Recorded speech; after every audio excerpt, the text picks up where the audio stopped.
welcome to curling season here in North Halton. We're excited to be back and get ready to get on the ice here. Just a couple things before we get started for the season here. We wanted to show you how all our protocols are going to work here at the club this season.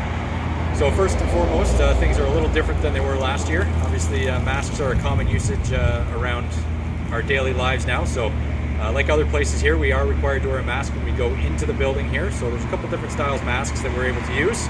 We're able to use this buff style mask that I've got on here. So you're able to pull that up to cover your chin and nose, tuck it under your glasses there to help it from fogging up. You can use that, or you can use one of these style masks that loops over your ears, covers your chin, fits over your nose as well. So be sure to have your mask on when you get ready to come into the building.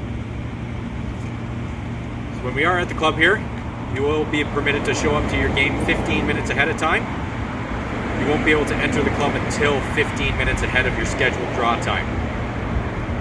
So I'm here just about 15 minutes ahead of my scheduled draw time. I think some of my playing teammates are already here. So let's get inside and we'll get ready to show you what curling looks like here at North Halton this season.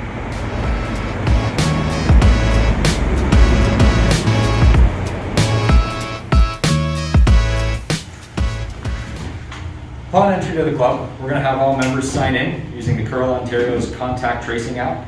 So it collects a couple pieces of information from you, just your name, phone number, email address, and just gender for demographics. This information is only available to health officials and to people at Curl Ontario, should Health Ontario need to get in contact with them. So everybody's going to be emailed a QR code that you can use to sign in. So you'll get that in an email that you can save as an image to your phone. And you'll save it to your phone like that there, and you can use that to scan in here. So we will do that here. The other option is you're able to keep a piece of paper with your QR code on it. So if you don't have a smartphone, or maybe you forgot it or whatever there, we can print this out. It's great to keep that in your curling bag. You can use that to scan in here. So all you'll have to do is put that in front of the camera on the computer here. And there we go. It displays a nice green message on the machine. It says, Corey, you're checked in. That's letting me know I'm checked in and I'm good to go. And one other thing we're going to want to do before we head into the building is just make sure we sanitize our hands. So we have some hand sanitizer there for you. And we'll put that on, rub that in.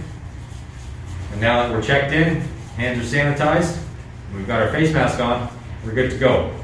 So once we head in, we're going to head down the main stairs, past the door to the curling ring, and into the banquet room where our golf school is traditionally located, and that's what we're going to be using as our changing rooms.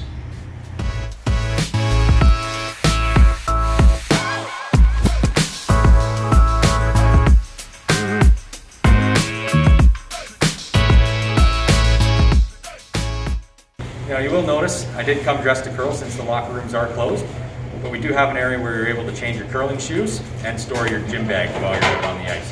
So we're going to do that in the main banquet room at the bottom of the stairs here, where our golf school is normally set up. So let's head on down there and see if we can find my teammates.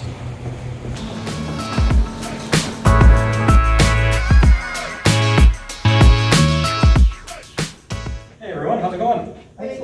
Awesome. Everyone's ready for the game today? Yeah. Perfect.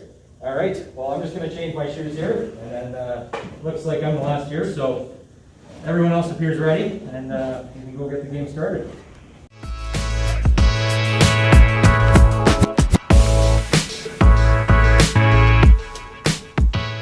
Perfect. I'm ready when you guys are. All right. Good. Thanks.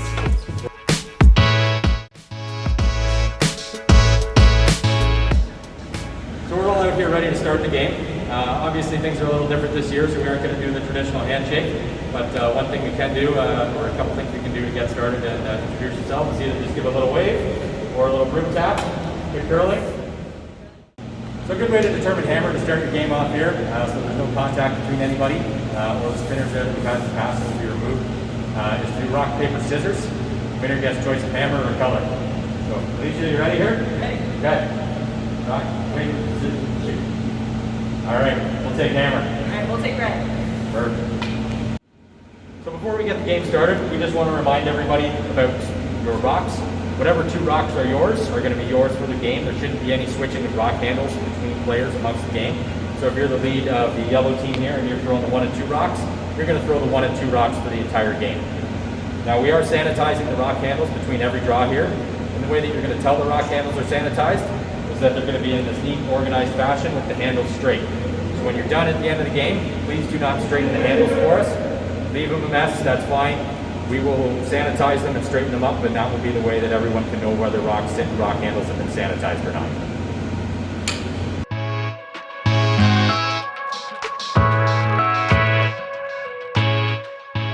In this clip, you'll be able to see the movement of players during a shot. 3 members of the non-delivering team are standing on the social distancing markers on the right side of the sheet as you're facing the scoreboard. Once the throwing player delivers their stone, they will move to the social distancing marker that's closest to the hog line, while their 2 players follow the rock down the ice, sweeping, with only 1 sweeper. Once they are done sweeping, they will move to the 2 social distancing markers in the middle of the ice. We will be using a modified 1 sweeper rule, in which both sweepers are allowed to make their way down the ice with the rock, but only 1 person can sweep. The second person is there to help judge weight and provide communication to the skip.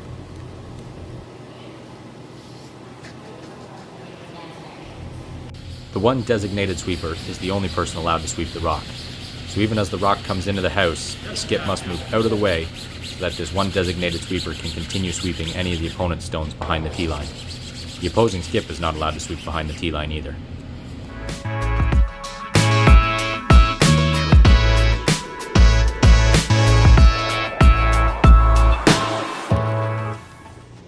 To ensure that we're keeping our physical distance from other sheets that are out on the ice with us, we are always going to walk up and down the right side of the sheet as you're looking at the scoreboard.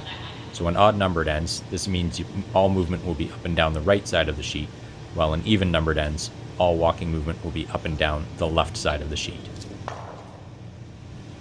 So now that we've agreed on the score, we need to clear the rocks, but to avoid congestion in the house, only the seconds from each team will clear the rocks, and 1 vice will be responsible for marking the score for both teams throughout the entire game. So in that case, I'll be the vice that puts up the score. Seconds are clearing the rocks. The lead of the team that's going to be throwing first is getting ready in the hack, and I get to mark up the score here.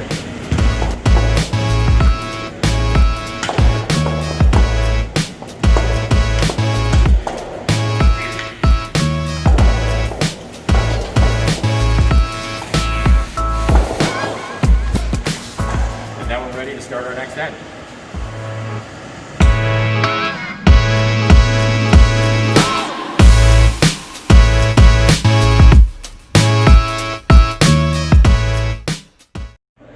You can grab a drink from the bar before your game, but remember to keep your physical distance from others.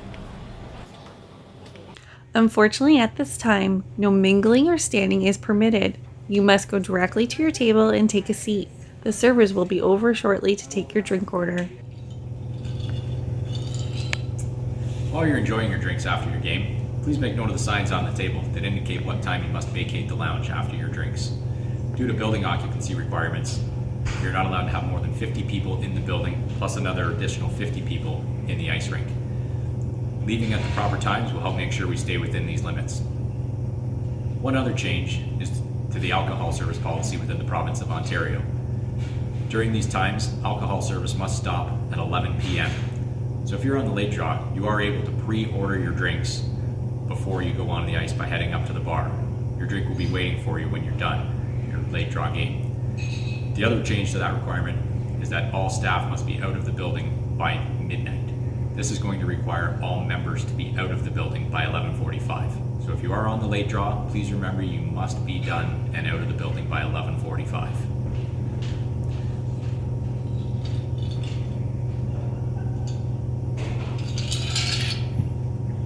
Well, that's it for me tonight. So just as another reminder, we need to put our masks on as we get up from the table, whether it's to leave or go to the washroom. So